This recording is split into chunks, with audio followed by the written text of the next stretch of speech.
आज आपण बनवणार आहोत सोयाबीन राईस किंवा सोयाबीन मसाला राईस। चला तर मग सुरू करूया। चला आता एक टोप घेऊया। तुम्ही कोणताही टोप घेऊ शकता किंवा तुम्ही हे कुकरमध्ये सुद्धा बनवू शकता। तर आता 3 पळी मी यामध्ये घी टाकलेला आहे, तूप ज्याला म्हणतात। तर 3 मोठे चमचे मी टाकलेला आहे। तुम्ही तेलाचा वापर सुद्धा करू शकता यासाठी, पण मी इथे घीचा वापर केलेला आहे। Hey there. Subscribe to my channel. And also press this bell icon.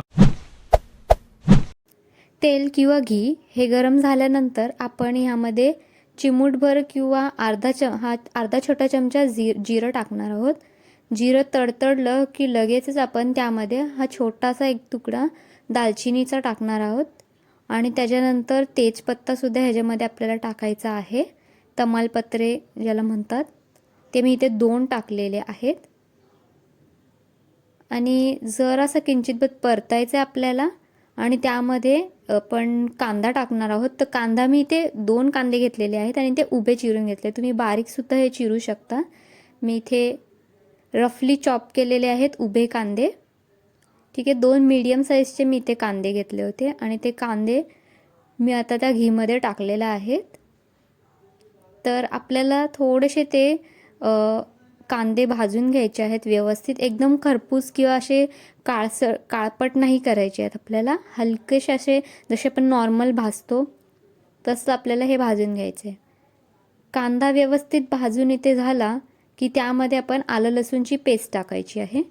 तर मी एक मोठा चमचा आलं लसूणची पेस्ट यामध्ये टाकलेली आहे। ही रेडीमेड पेस्ट आहे, तुम्ही वाटून किंवा टेचून सुद्धा बनवू शकता। आलं आणि लसूण टेचून ती पेस्ट बनवून तुम्ही यामध्ये टाकू शकता। मी रेडीमेड इथे वापरलेली आहे। त्यानंतर आपण यामध्ये टोमॅटो सुद्धा टाकणार आहोत। तर मी इथे 2 मीडियम टोमॅटो जे आहेत ते इथे कापून घेतलेले आहेत। एकदम बारीक चिरायची काहीच गरज नाहीये, रफली तुम्ही असे चौकोन छोटे छोटे कापलेत तरी चालेल आणि ते यामध्ये आपण टाकायचं आहे। आणि टमाटे सुद्धा आपण व्यवस्थित मॅश होईपर्यंत आपण त्यांना यामध्ये परतून घेणार आहोत।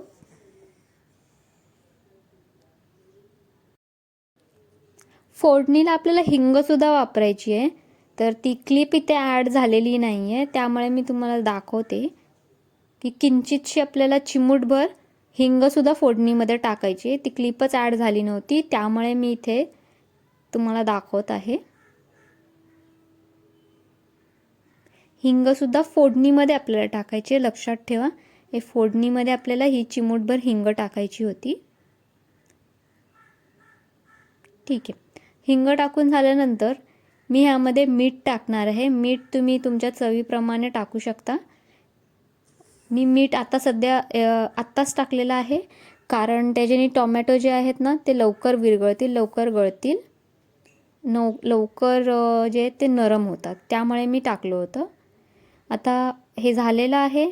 आता त्यानंतर आपण यामध्ये 1 चमचा हळदी टाकणार आहोत। मी ते हळद टाकलेली आहे।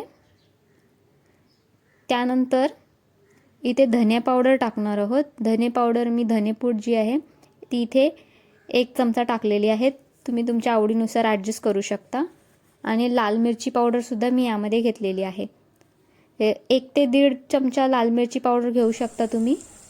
आणि त्यानंतर आपण इथे बिर्याणी मसाला टाकणार आहोत। बिर्याणी मसाला नसेल तर तुम्ही गरम मसाला सुद्धा वापरू शकता, पण माझ्याकडे बिर्याणी मसाला होता, मी तुम्हाला मागेही त्याचा रिव्ह्यू दिलेला होता, तर मी तो यामध्ये ॲड केलेला आहे। आणि त्यानंतर आपण यामध्ये थोडंसं दही सुद्धा ॲड करणार आहोत। तर मी इथे मोठी 1 पळी किंवा अर्धी वाटी जी असते, अर्धी छोटी वाटी, ते तुम्ही यामध्ये दही ॲड करू शकता। तुम्ही टोमॅटो जास्ती घातले असतील तर दही स्किप सुद्धा करू शकता। तर इथे आपण परतून घेणार आहोत आणि हे इथे जरासं शिजेपर्यंत, किंचित शिजेपर्यंत आपण इथे सोयाबीन आधी गरम करून घेऊया। त्यासाठी मी पाणी गरम करायला ठेवलंय। उकळत्या पाण्यामध्ये आपल्याला जे सोयाबीन असतात ते ह्यामध्ये टाकून 15 ते 20 मिनिटं आपल्याला ठेवायचे आहेत, जेणेकरून हे सोयाबीन असे होतील। आणि मग हे सोयाबीनचं पाणी जे असतं ते दाबून आपल्याला काढायचं। 15-20 मिनिटानंतर जे सोयाबीन आहेत ना ते गरम पाण्यामध्ये टाकून झाल्यानंतर असे फुलतात. त्यानंतर आपल्याला त्याचं पाणी जे आहे ते दाबून काढायचं आहे, स्क्वीज करून काढायचं आहे आणि ते आपल्याला आपल्या फोडणीमध्ये जो मसाला आपण तयार केला होता त्या मसाल्यामध्ये आपल्याला ते घालायचे आहेत. तुम्हाला इथे दिसतच असेल की कशा प्रकारे मी यामध्ये ते पाणी स्क्वीज करून ते त्यामध्ये टाकलेलं आहे. ह्यात मी सोयाबीन हे टाकलेत. तर व्यवस्थित हे मसाल्यासोबत आपल्याला सोयाबीन जे आहेत ते मिक्स करून घ्यायचे आहेत. सोयाबीनमध्ये जो मसाला आहे तो व्यवस्थितपणे मुरला पाहिजे. त्यामुळे आपण पाणी स्क्वीज केलेलं आहे, म्हणजे जे काय मसाला वगैरे जे आहे, मसाल्याचं तेल आहे, घी जे आहे ते व्यवस्थितपणे या सोयाबीनमध्ये उतरू शकेल म्हणून. तर इथे बघू शकता खूप छान असं टेक्स्चर आलेलं आहे. खूप वासही खूप छान सुटलेला आहे. तर अशा प्रकारे हा आपला सोयाबीनचा जो मसाला आहे तो रेडी झालेला आहे. तर थोडाच मिनटं आपण एक याला झाकून ठेवणार आहोत. साधारण एक 2 ते 3 मिनटं आपण याला झाकून ठेवायचं आहे. 2-3 मिनटं झालेले आहे. त्यानंतर बघा मी झाकण काढलंय आणि तुम्ही बघू शकता ह्यात पाणी घालायचं आहे आपल्याला. मी साधारण इथे अर्धा ग्लास पाणी घातलेलं आहे, जेणेकरून मसाला जो आहे तो व्यवस्थित शिजेल. तर हे पाणी घालून आपल्याला अर्धा ग्लासच मी इथे पाणी घातलेलं आहे. व्यवस्थित आपल्याला हलवून घ्यायचं आहे ते पाणी आणि तुम्ही हे झाकून पण ठेवू शकता.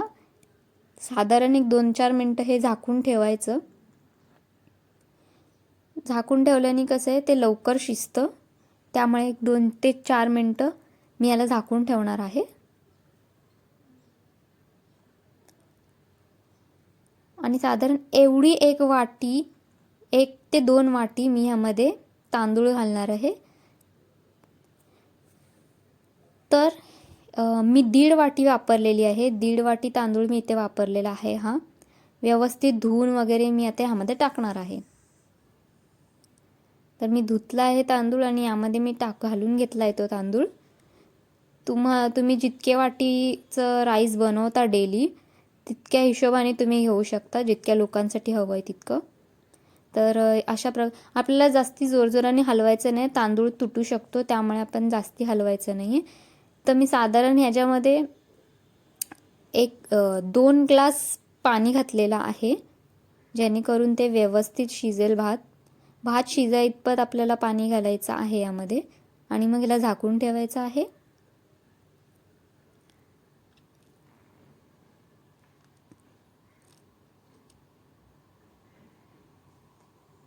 मी किंचितसं मीठ आता ह्यामध्ये टाकते. मीठ आपण अगोदर सुद्धा टाकलं होतं, त्यामुळे चवीनुसार मीठ टाकायचं आहे आपल्याला.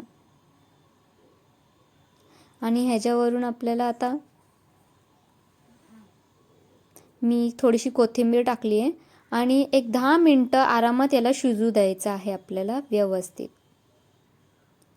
आता यावर मी वरून सुद्धा घी टाकते. राईस रेडी झालाय आणि मी घी सुद्धा ह्याच्यामध्ये टाकलेला आहे. तर खूप छान वास सुटतो आणि जरा एक किंचित मिनिटभर झाकून ठेवलं की बरं असतं. तुम्ही पाहू शकता इथे किती छान असे दाणे भात जो आहे तो सळसळीत झालेला आहे, एकदम असा चिकट झालेला नाहीये आणि एकदम पण असं सुटसुटीत नाहीये किंवा व्यवस्थित एकदम आपला राईस इथे रेडी आहे. तर मी हा सोयाबीन राईस इथे बनवलेला आहे. पटकन होणारी वस्तू आहे. तर तुम्ही नक्की ट्राय करा आणि कमेंट करून सांगा की तुम्हाला कसं वाटलं.